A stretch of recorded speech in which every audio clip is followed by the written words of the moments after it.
All right, everybody. Happy Wednesday. Hope you guys are doing well. Hope everybody had a good Christmas or Hanukkah or whatever holiday you celebrate. There's like 80,000 of them this month. So happy that to you. And yeah, it's official. Chuck Bontrager was the first one to comment. Love you, Chuck. Hope you're out there having a good one. We got a really exciting time today. We've got a guy here that has taught me a lot of stuff and he doesn't even know it. We're going to be talking to Casey Driessen today because we like bringing you guys a bunch of different artists from all over the place. And I was like, we should totally talk to Casey because he's awesome. So here he is. What's happening, Casey? How's it going, Matt? Good to see you. Man, I'm just living life, living the dream, man. Awesome. Yeah, we're not too far away from each other, are we? No, yeah, probably almost 4 hours, 3 hours. Yeah. I mean, not even. Well, it depends what kind of car you drive. Yeah, it depends on who's driving, right? Yeah, well, nice to see you over there on that part of the state. Everything going okay? About 4 hours in the future from me? That's right. Yeah. Have you guys got any snow over there? Can you ski right now? Oh my gosh, no, it's like it's beautiful, and I actually was I like to garden, by the way. You can't tell in here, but and I'm starting to worry that some things are going to bud out a little bit early. So we'll see what happens. It's actually quite pleasant right now. I would assume it's about the same where you're Yeah, at. I think we were in the 60s today. I've got a bunch of tropical plants that are usually in my garage during the winter. They're all outside right now. They're loving it. Yeah, they're having a great time. It's almost like being at the beach for them right now. Yeah, exactly. So what have you been up to lately? Well, let's see here. Been doing a few different things. Big thing I got is I'm starting a camp this next year, coming up in 2024. It's called the Blue Ridge Fiddle Camp, and it's going to be near me. Here it's going to be down in Brevard, North Carolina, at the Brevard Music Center, and that's going to be in August.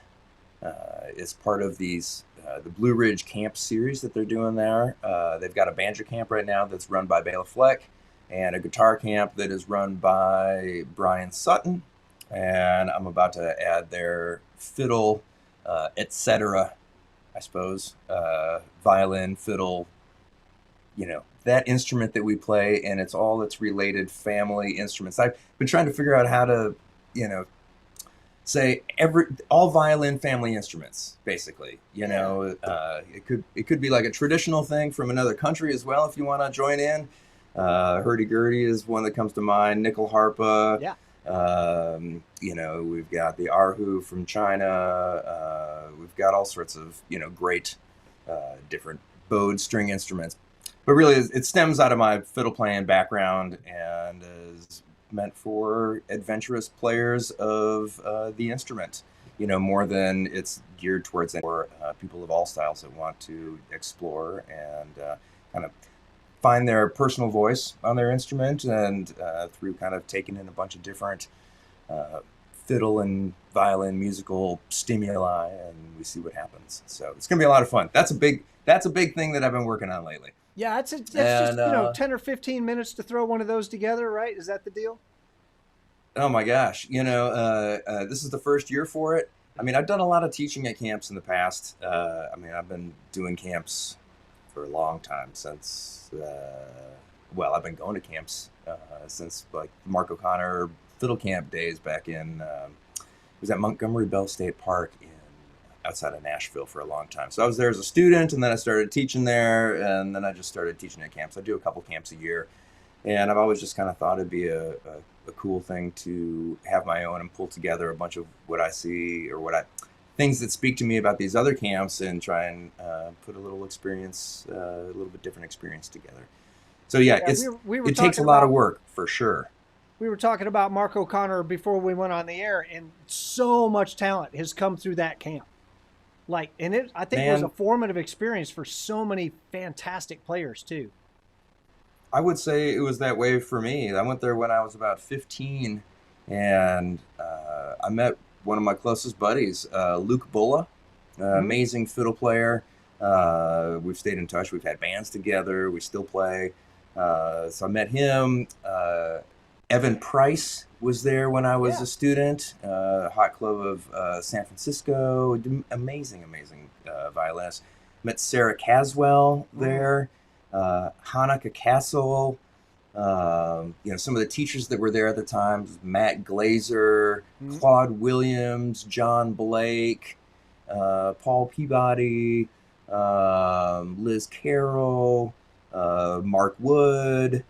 Uh, I mean, it was he had an amazing list of folks that would come through there, and so that was, yes, it was a big important experience. Billy Contreras was there Oh when we yeah.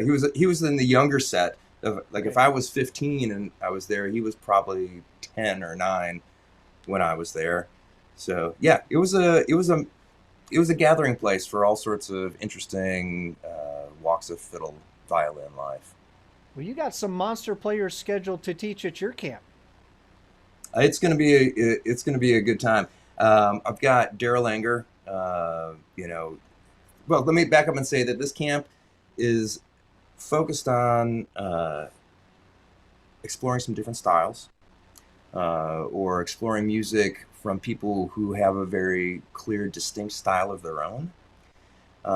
It's focused on exploring rhythm and also technology. So I couldn't do this camp in my mind. I couldn't imagine it without having Daryl Anger there, who basically, well, Richard Green started chopping on the violin, and Daryl says that he is like patient zero for learning it, and and just sort of things kind of blossoming out from that direction. So Daryl's been a big influence for me, and I really honored that he is going to be there. I've got a great violinist he's from France originally, but he's been in the U.S. for about 20 years. He teaches at University of North Texas. His name is Scott Tixier. Oh yeah. Lived in, yeah, he's awesome, awesome, beautiful player. And we've actually not met in person, Okay. but we've been sharing a lot of back and forth, and I really enjoy just chatting with him online and seeing the things that he's up to. Seems like a really fantastic person, and of course an amazing player. So he'll be there. Let's see, we got Tatiana Hargraves, Mm. who comes out of the sort of the old time kind of world. Younger musician, a generation before me at this point, I guess. I remember seeing her at camps when she was a student, and she's just doing amazing things. Got a really cool approach on the instrument with some different tunings, and just a really solid feel. Love the way that she plays. She's actually not far from you. She teaches at University of North Carolina, Oh yeah. I believe, teaching 20 minutes from bluegrass here. and old time fiddle. Yeah, so that's right in your neighborhood. And then I'm doing something a little bit different. I've got a uh, percussionist there that is going to teach everybody. Everybody's going to have rhythm classes, and this musician's name is Jamie Haddad. And I met him when I was a student at Berkeley up in Boston a long time ago, and I took a class that he had called Percussion for Non-Percussion Majors. Mm. And so that's where I first learned about odd time signatures. We had a frame drum. We were learning how to interpret some different beats. We were learning some real basics of rhythmic vocabulary from Indian classical music. It really just kind of busted open the way I think about rhythm. And so I've got him there coming to teach everybody rhythm. It'll be string players will have their instruments, of course. We're not going to ask that anybody plays, a percussion instrument. It's more about, I mean, we play a percussion instrument as far as I'm concerned. And When I you think as play it, far it as you're is concerned for too. sure. Yeah, well, so that's kind of a fun thing. I'm excited to have him there. He plays with Paul Simon, and is in a group called Bocante with Michael League of Snarky Puppy, and they've got a record that is up for World Music album for the Grammys this year. Anyway, he's a beautiful human being, amazing grooving percussionist. He'll be there. And then I'm gonna have another. I've got a guy there that's going to be kind of like a house band. His Mm. name is Zachary Brown, and he plays the cello. Nice. But we're going to do things a little bit different. He also grew up playing bass in gospel bands. So this is not a camp necessarily geared towards cellists. If a cellist wants to come, you're more than welcome, and we would love to have you. But Zac's real role in this is to be part of our house band and to be playing with teachers and students during different activities so that we kind of have a different bass perspective and a cello perspective that he's going to be able to bring. And he's an amazing chopper on the cello as well, and he's got some really cool projects. So that's our current faculty right now, and there will probably be a few more additions as we get closer. So it's going to be a good time.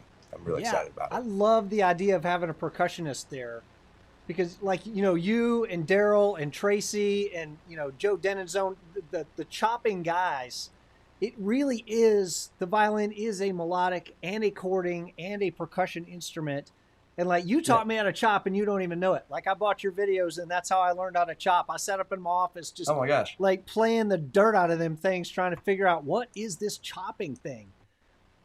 oh man, I'm very honored. Thank you very much. That is very helpful to me to know that, and Yeah, and you're a helpful to me in other ways teacher. too. So thanks. Yeah, Well, you're an amazing teacher. thank So I you. think the people who come to this camp are gonna, they're really teed up for a great experience. You know, the whole rhythm side of it, like obviously I go to fiddle camps and I'm asked to teach the percussive side of things. And Daryl is asked to teach the percussive side of things, a ton, and we love doing it for sure. But I feel like I go to the source, what I consider the source, which is percussionists and drummers, when I'm looking for inspiration and for new ways to approach my instrument and approach, chopping and things like that. So I would like to sort of provide that step for folks where they can actually get it's more whole rhythmic experience where we can learn the rhythms from the percussionist, and then if we need some help, with the application of them to the fiddle, violin, whatever, then we've got some guys there that can help out with that for sure. Yeah, and I love that. Some of the best rhythm guitar players I know are actually drummers, and you can totally Oh hear it yeah, when they're playing. You're like, okay, yeah, I can tell you're a drummer, and there's a different feel from somebody who's been trained as a percussionist, and it's different in a good way. yeah. You're just reminding me that I think I would have to ask my parents about this, but around the same time that I started playing fiddle, I also begged my parents for a drum set. I did not stick with it. I did not stick with this, but it was this little like kid-sized blue Ludwig set that used to sit in our basement. And my dad played in bands, and I think I got a lesson from his drummer at one point. So I would beat out a couple of rhythms, but the thing that I ended up going towards was the fiddle. But it is interesting if I think back that one of the first instruments that I wanted to have was the drums, and I feel like I'm still playing them. You can totally hear it when you're chopping in the groove like that's you really think a lot like a percussionist, which is what you're trying to do when you're chopping. Yeah, yeah, absolutely, sure. I've actually So got a quick yeah. promo video for your camp Oh, here. Can we play oh that yeah. for everybody, and then we'll talk about the camp a little bit more, and then some of your other projects and what you're doing? That sounds great. I think it should say. Hopefully, it says everything it needs to say, and I say everything I need to say. There you go. And if not, we'll answer the questions as they come up. Perfect. Yes, bring them on.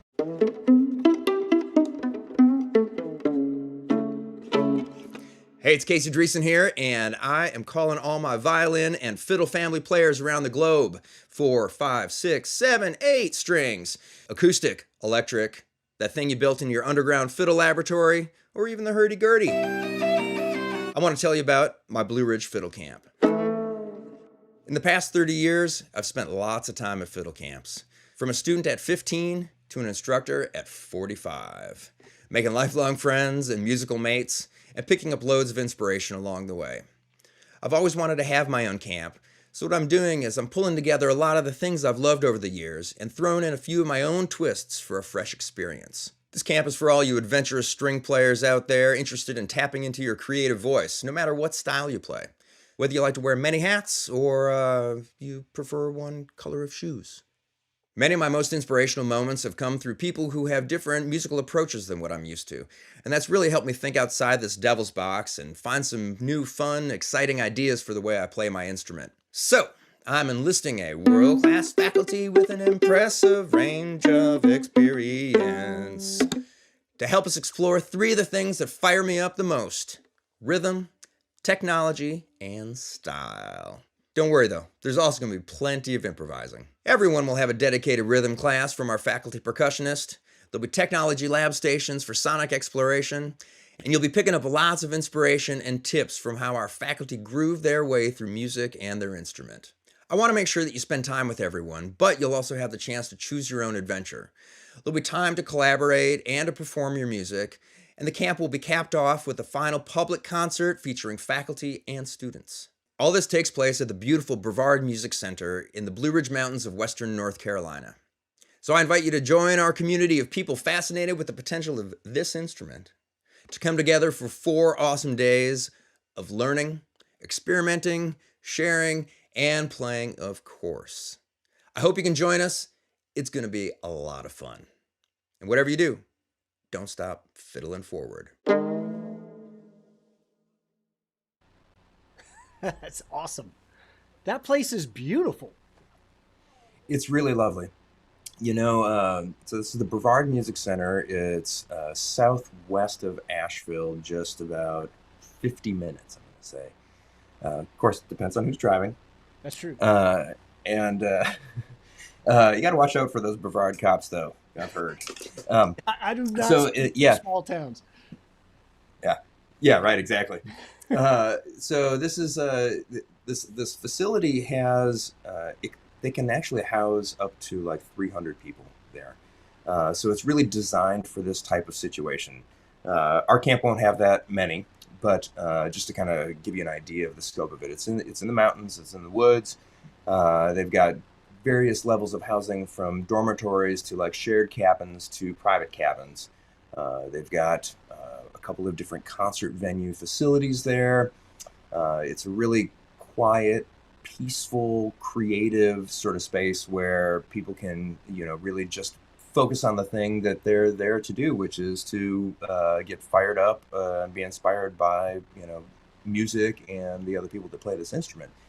So there's some concert spaces, and it's I was going to say, the other thing, the reason that this place exists is they have a classical music camp for 2 months in the summer, focused towards high school and college age students.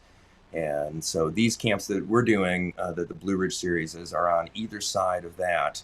So they really are set up for this type of activity there. So I'm happy to be there. It's going to be great. That's amazing. I've got some comments here. Rob is from last week. Let's see. Yeah, patient zero is such a Daryl thing to say. Yes, and he's the one that said it. I'm quoting Daryl when that happens.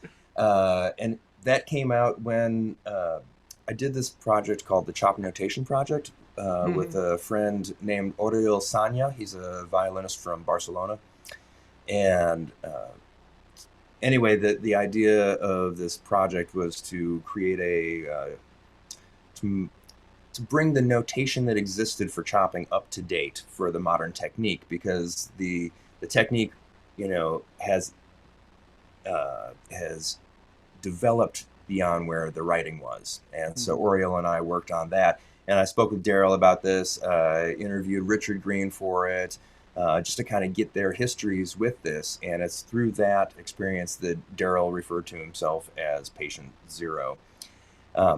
And as a part of this project, I think you might, talking about Daryl again, as not part of this project, I borrowed a chop family tree from a fiddle player from Canada named Laura Risk. And she was doing her PhD, if I get this right, about how language sort of disseminates and spreads. And she, as the model for this, she took chopping because there's a very clear point at which it starts, Mm-hmm. right? We know who the person is and we Right. can still talk to that person.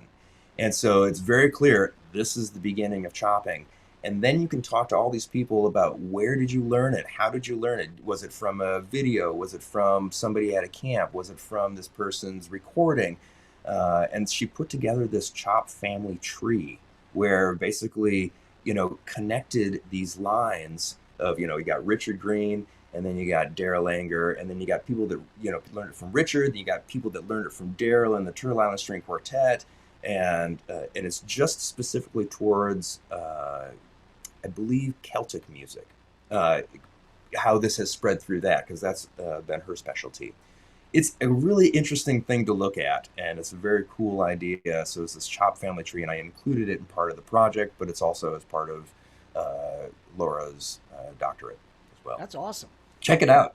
Yeah, It's for a cool sure. idea, right? We're living at a point in which this this technique, a new technique on the instrument that is so old and has such a history, but now here we are with this very clear thing that is spreading. It has a life of its own at this Yeah. point.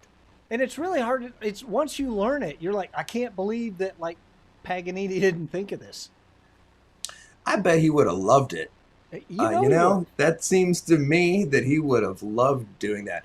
Oh, wait a There minute. would have been I have to another tell you about caprice. it. Right, exactly. I have to tell you about an experience I had this a year ago where I was in Geneva doing some concerts there, and Geneva is where Paganini was from. Mm.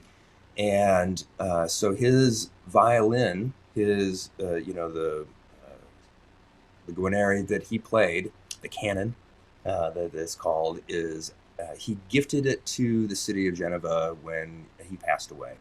And so it's on display in this museum. So I went to see his violin, which was, it's crazy. It's it's in this glass box, and there's some like handwritten music of his, the note that he wrote where he bequeathed it to the city, some of the cases that he used. It's really a cool experience. But beyond that, I got to go and meet the guy who is the caretaker, one of two caretakers of Paganini's violin. And he is a big like bluegrass and acoustic music fan.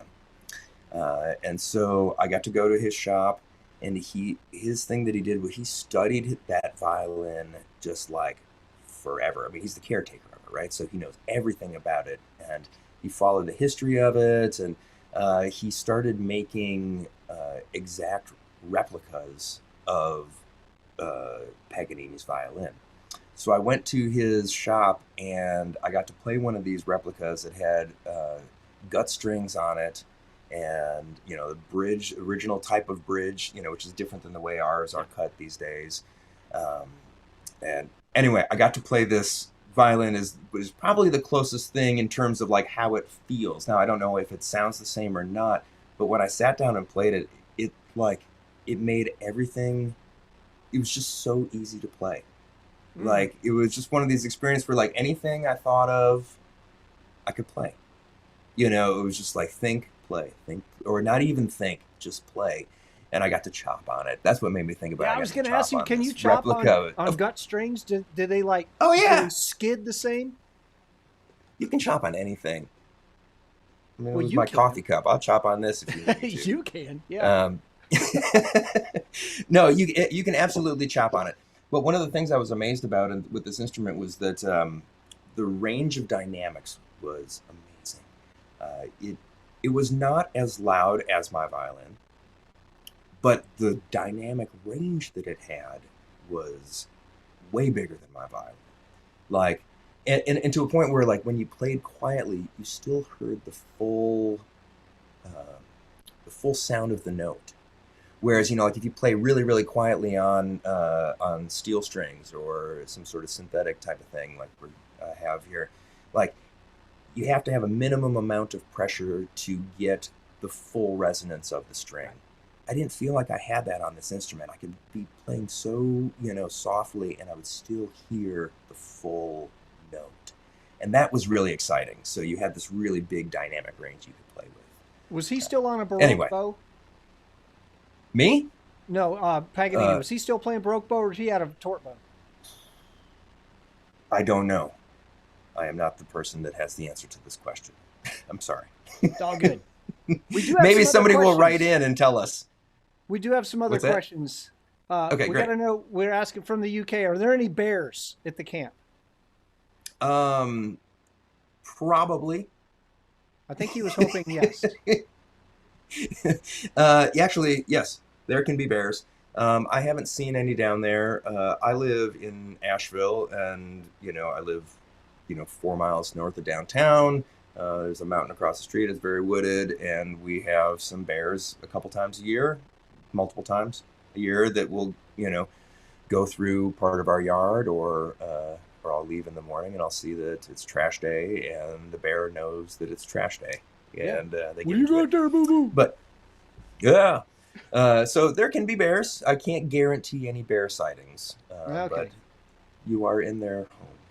The soon-to-be Dr. Bontrager is here. He's asking, when is this happening?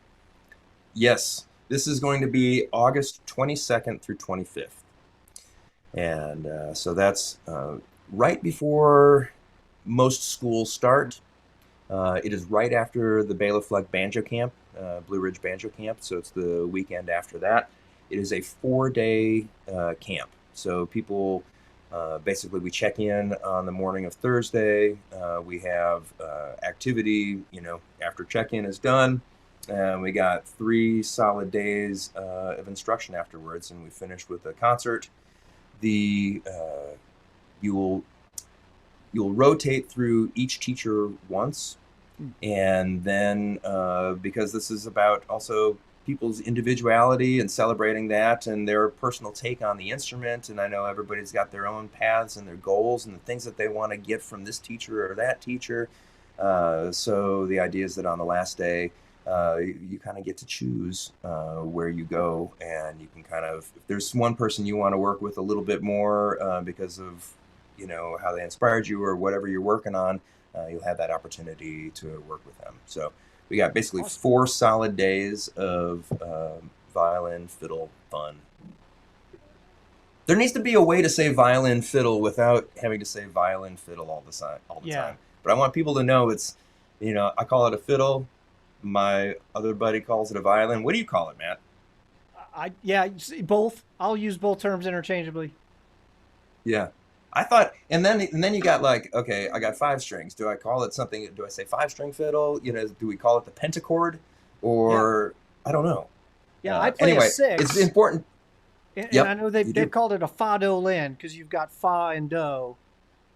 If for those who Americans are ones that use letters. A lot of at least Spanish speaking countries will use do as C. So the fa Sure. do lin is what a lot of people are calling the six anyway. Well, that's nice. Yeah. Well, so sorry if I keep on saying violin fiddle, but I wanted to be clear that it's for everybody that plays this general instrument. That's all. Yeah, and there was a question here from Claire about what level Yeah. players will be at the camp. Right. So this is thanks, Claire. This camp is geared towards intermediate to professional. That's the basic idea there. And we do take people that are under 18, but if you're under 18, you do need to have a chaperone with you or guardian. That's a good setup.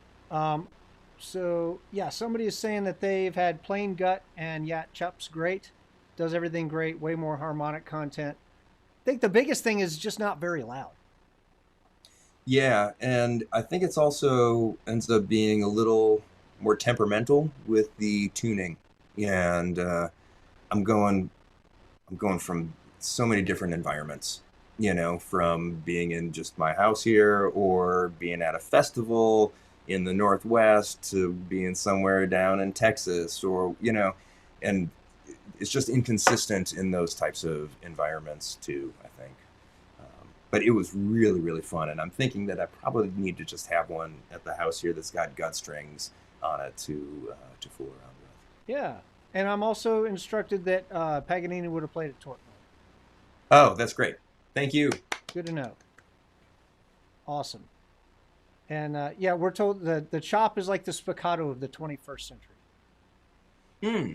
Where did spiccato come from? My knowledge of general some of these techniques, like has it been around for a long time? I mean, is it? I don't know. Yeah, I don't know. I feel like it's just been there. I didn't go to Like my somebody had undergrad's to not in start. music, so I didn't learn any of this stuff. So Yeah. Well, it is. I like that idea though. That is like the spiccato of the 21st century. Yeah. Very cool. so you got a fiddle there? Do you want to play some? Yeah, I do. We've been Let's talking see about here. playing. It's like what it's Yeah, yeah, like. They yeah. say it's like dancing about architecture. I know. I should play something. So I also have my pedals set up here. I thought maybe I'll just give some context to this thing that I'll try. Um, for a long time I was playing a one-man sort of solo looping show that I called the Singularity, and so I made all these, intricate arrangements with the looper. This has to happen before this and that, and I had all these very, yeah, planned out arrangements. And I've been trying lately. Well, I haven't done that gig for a while, but I really enjoy using the pedals, and so I've been trying to figure out how to um, have a little bit more freedom to explore an arrangement, not be as locked in to one fixed thing, I guess. And so that's one part of, just trying out new tunes, taking fiddle tunes, and because that's, where I come from, and trying to find ways to approach them differently with these pedals, almost like improvising with the pedals rather than having a exact arrangement. Now I do have an idea of the way this is one's going to go down, but it kind of came out from doing this. And then recently, I broke a finger. It's this one. I just had it covered. Wait, let me see it. Like if you're gonna break a finger, that's not a good one to break. I don't know if you can. I don't know if you can really tell which one it is. You probably one is a little thicker than the other.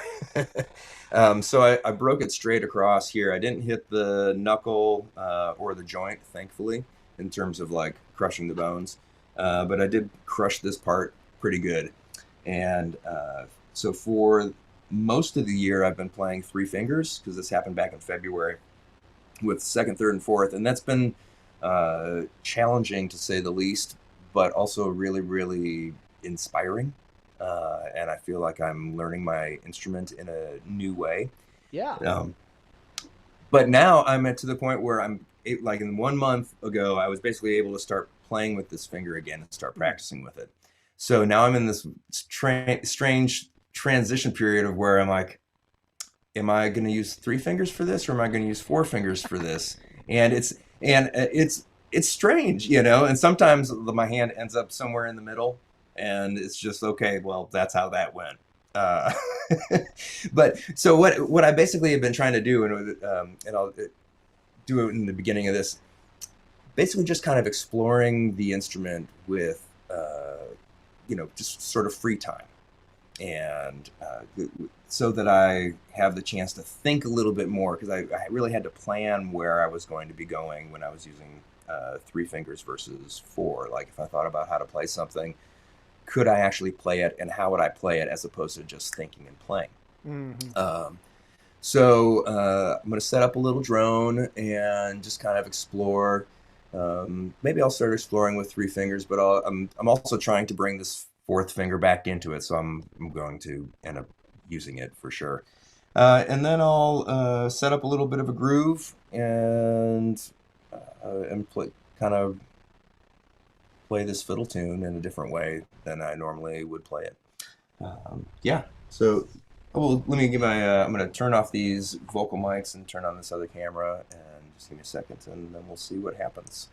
Awesome. All right. Yeah.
I hit the wrong button.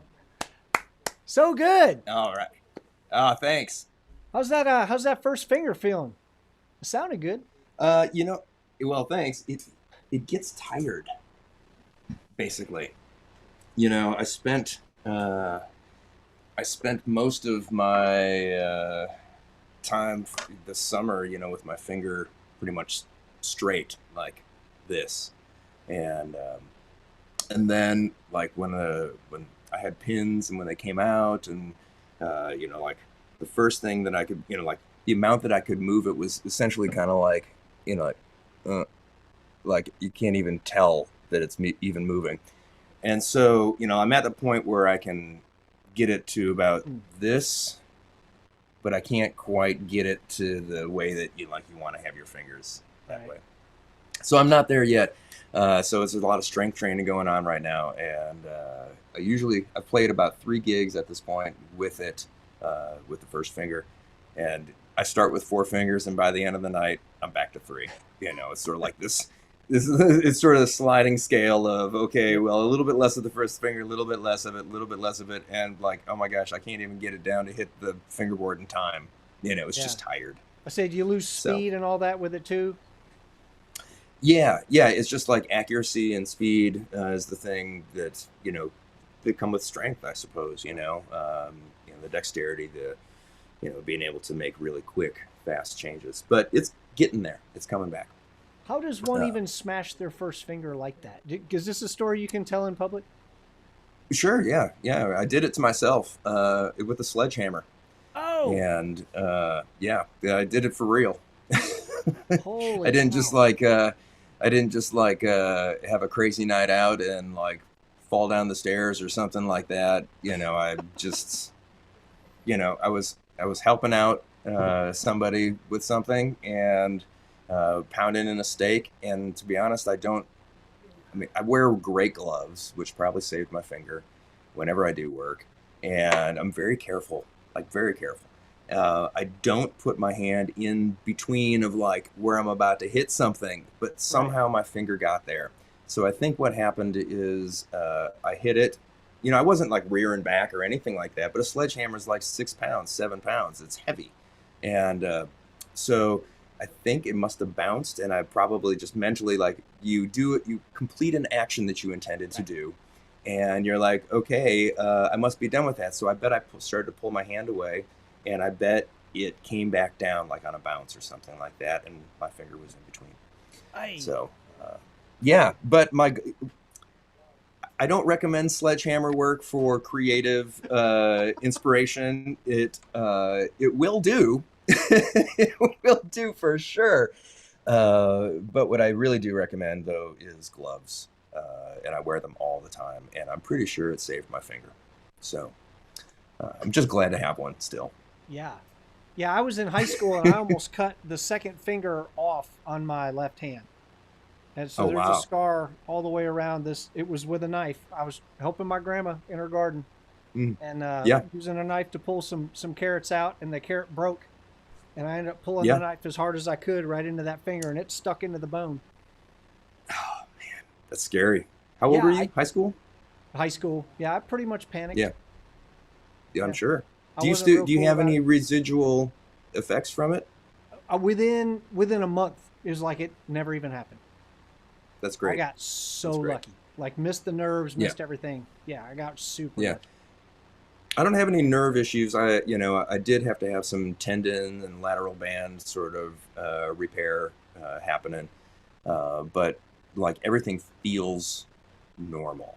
Like there's no loss of feeling or anything like that. I'm just like I said, I'm building strength back up and trying to find ways to incorporate some of these fun ideas I've been having with three fingers, and not just return to muscle memory for finger playing. I actually would like to find this new way for myself, and I think I am, which is pretty exciting. Well, you got an opportunity to rethink things. The universe Yeah, kind of provided an opportunity to reset and yeah, rethink, and smart absolutely. people are going to take that opportunity and make the most of it.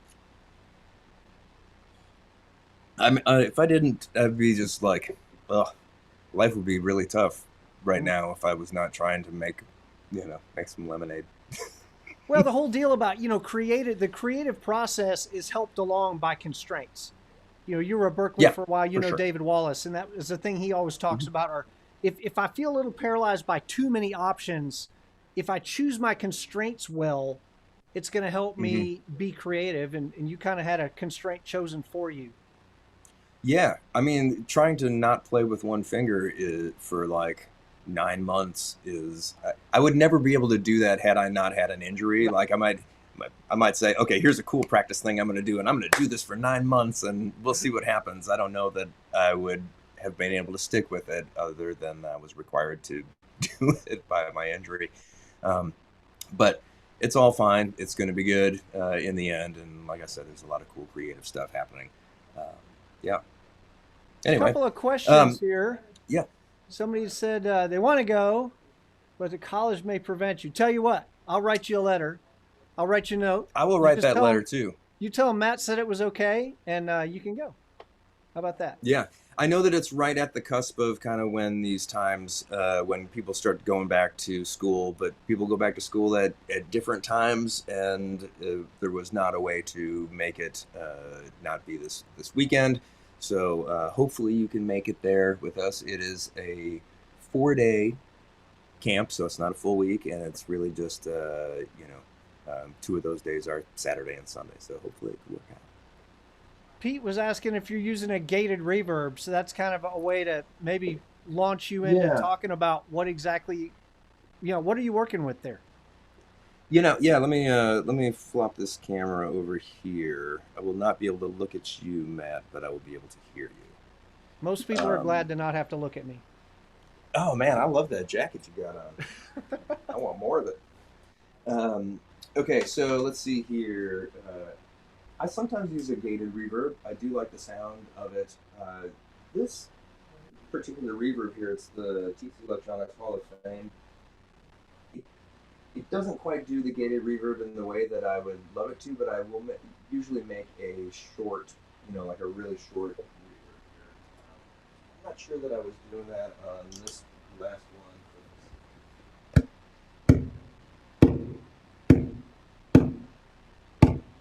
You get you turn the level up and then turn the decay really down.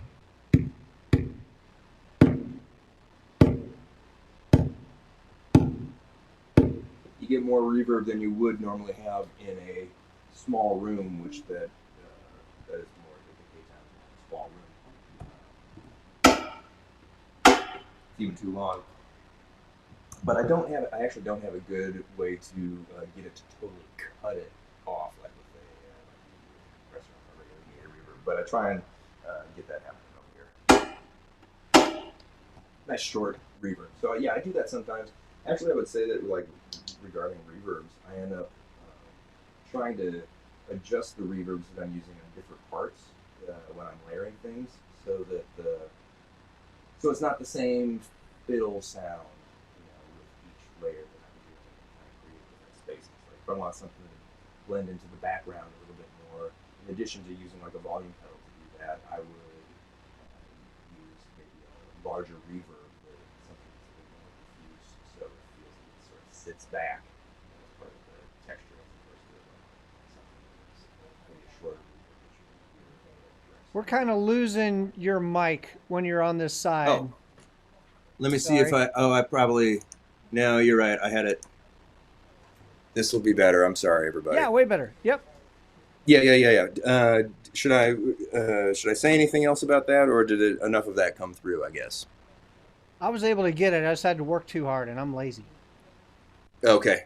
Well, yes. In short answer, I do use a gated reverb. I kind of make it up a little bit on this one because it doesn't quite gate the way that other reverbs do, and I like to change my reverbs based on the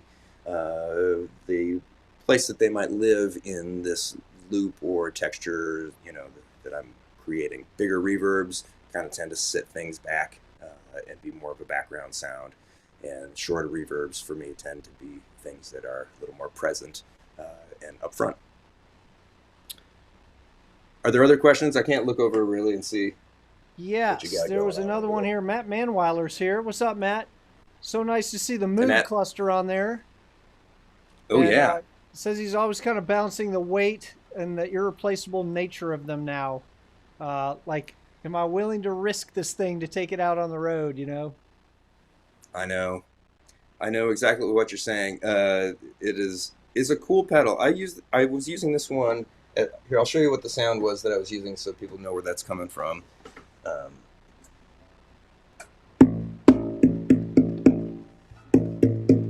Hear how it's making that. I'll make it last longer there. So that's feedback that is happening on this really quick delay, and I'm able to make it be a specific pitch, right, by changing the time.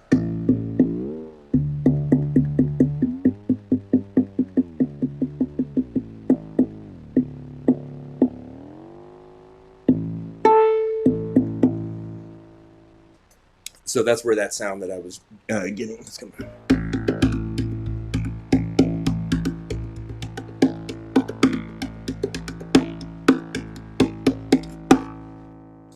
But it's a really big pedal, and yes, they're probably not making them like this anymore.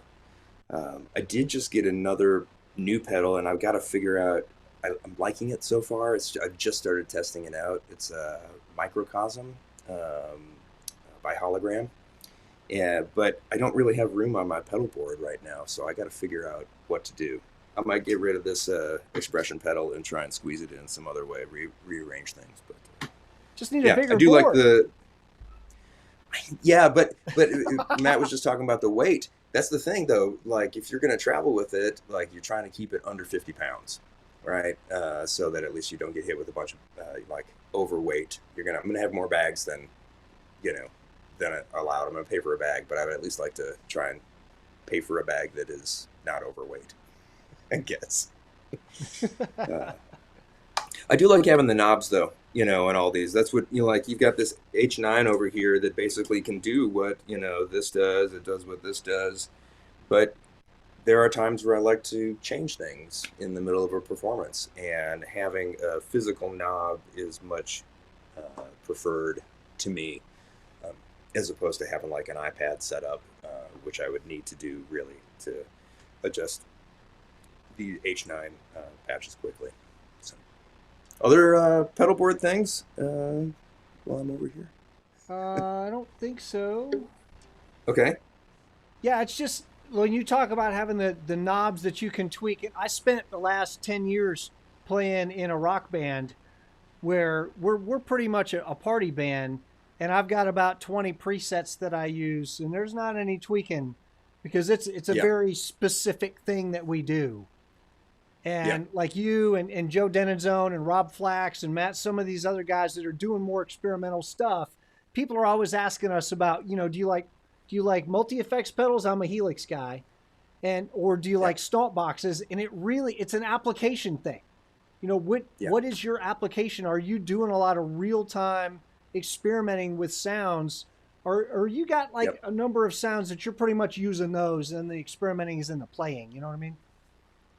Yeah, it's a combination of both for me. Like just like when you're talking about, okay, I'm working up a looping arrangement. Okay, so some arrangements that I had were very set, right? There's the only room for improvising in those would be, changing the way I might be phrasing, or maybe some fingering, or the dynamics and things like that. But the length and the of parts and things like that are pretty much set. And that's great for one thing, but I also would like to be challenged to think on the spot and come up with some new things. So I've tried to also work in arrangements that have the ability for improvisation within there. Um, and that's also part of doing having the knobs. Like I want to be able to sit there and experiment with it and change some things up from time to time. So yeah, for my application, I'm a little of column A and a little of column B, I would say.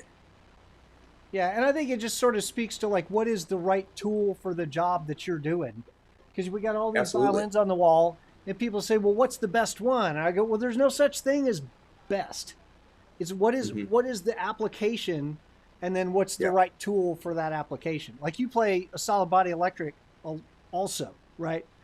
Yeah. But I like mean, that I've got wouldn't it here. necessarily be the right tool for the job if you're doing, you know, kind of a folk music thing. Exactly. I spent a few years playing the electric like exclusively, and it was with a band I had called Wise Child, and I was like the electric guitar player of the group, and so it really fit that group a lot better than just playing my acoustic instrument. And then I've sort of transitioned away from that group, and right now and exploring, trying to figure out what are all the things I can get from this instrument, in with the combination of these pedals. And if I'm only, I'm already bringing a ton of stuff with me, right? So I also, there's a lot of situations where I just need the acoustic instrument for rehearsals or for jam sessions or things like that. So I've been trying to make as much as it can happen on here, but it will even blend between pickup and Mhm. microphone based on the situation. Like tool for the trade, like you were talking about. People ask, I'm sure they ask you all the time, what sort of microphone should I get, or what kind of pickup should I get? And usually my first question is, well, what kind of music are you playing, and what are the situations like that you're going to be in? And then that gives you some sort of idea of what might be the right tool for that situation. Yeah, the answer is always it depends. Yeah, absolutely. but it's tough to know where to start sometimes, right? So I would just circle it back around to the camp for a second here. Yeah, of course. The technology component of the camp is that we're going to have some pedal board lab stations, and have some electric instruments, probably have some different mics and pickups, some things that people can test and try out and get an idea of how it might work on their instrument. You know, what does my fiddle sound like with delay? I've never used delay before. I'd always hear about delay, and I'd like to get into the pedal world a little bit and sort of have some fun changing my sound, but it's like overwhelming to even know where to start. So my goal is to get some of those things there where people can try them out and help the entry into exploring some sounds, some new sounds on their instruments. So that's one of the things, you know, a way that you can test and try out some of this technology for yourself before you kind of have to like bite the bullet and figure out which one you're going to get. Yeah, I think you and I started doing this before, obviously before the internet was a thing. And, you know, we had to just go to guitar stores and spend a lot of money buying pedals and borrowing stuff from your guitar player friends and stuff that took me years to figure out. We can teach a lot of that in an afternoon, but still on other things, there's no shortcut to just, you got to put the time in. Like people ask, you know, how do I EQ my violin? I'm like, bro, that right there, it's going to be years to get your ear trained to hear the right thing. I can't just give you some numbers to plug in. It doesn't work like that. Right. Well, every instrument is different, right? Every pickup is different. Every microphone has got a little bit different curve to it. You know, like if you start thinking about all these things, it almost seems like overwhelming. But you got to start somewhere, and you know, hopefully, you know, through chatting with you or me or other, you know, players who did this on a regular basis, you'll get a few tips and at least know, you know, where to start. Yeah, I love the petting zoo idea at your camp. That's, you know, you're going to take years off of and thousands of dollars off a lot of people's learning curves. I hope so. You know, accelerate it towards some other things. You know, there's a whole world that I haven't gotten into, which is, you know, putting all of this into a computer. You know, and that's another side of things that I won't be necessarily addressing at the camp this first year. But I know people are going through Ableton, you know, and they're using computer-based stuff, and that's not an area of my own expertise, but that's a whole other realm that you can also go into in terms of like amplifying and manipulating your instrument. Absolutely. Well, hey man, thanks for spending this time with us. Thanks for taking the time to be part of a chat. And where can people find out more about the camp? Where can they find your music and all that? Yep, sure. Yeah. So the camp is called Blue Ridge Fiddle Camp, and so that's blueridgefiddlecamp.com. And you can also find out about various other projects that I'm part of at caseydriessen.com. Driessen. You know, there's another project that I have that's called Otherlands, and that you can find on my website, but also otherlands.fm, and that's a project where I travel around to different countries and make music, share music, collaborate with people in their tradition, in their space, and I take the cameras that we're using here and a little batch of microphones, and I've been documenting it, and there's, I think, 27 short films out there, you know, ranging from Spain, Ireland, Scotland, Japan, India, Finland. I'm working on one from Italy right now. There's one out that's from collaboration from Ukrainian flute player and some Czech musicians. So anyway, it runs a big spread, you know, kind of based out of tradition, but then we see what happens when, you know, two different traditions kind of come together, and we just really, the goal is sharing music and just, you know, camaraderie and I love that. That's amazing kind of stuff. Yeah. So that's, you can find out that at my website or otherlands.fm. So yeah, those are the places. I'm most active on Instagram. If people like the social media side of things and want to get in touch that way, that's the best way for me. Awesome. Well, again, thank you for doing this. I love your studio. I love your playing. Just love your attitude and the whole vibe, man. It's been a pleasure, and hopefully we'll get a chance to hang out real soon. Yeah, sounds good, Matt. Thanks so much for the time, and I look forward to connecting in person Yeah, we need to in do the that. same room. Yeah. Yeah, sounds good. Awesome. Thanks you, All Casey. right. Thanks everybody. And I think next week, I don't know what I'm doing next week. I've got a gig this week in New York or Vermont or something, someplace up north. So I don't know what's happening next week, but we will eventually get back to our series. We're in the middle of a series on effects for violin. We're like 5 weeks Mm, into that series, and we will be sweet. picking that up again in the new year. So I don't know if it's this coming Wednesday or the next one, but y'all stay tuned. We'll let you know, and we'll see you guys back here on one of these Wednesdays. All right. Thanks so much, everybody. We'll see you next time. Casey, you're the man. Thanks, everybody.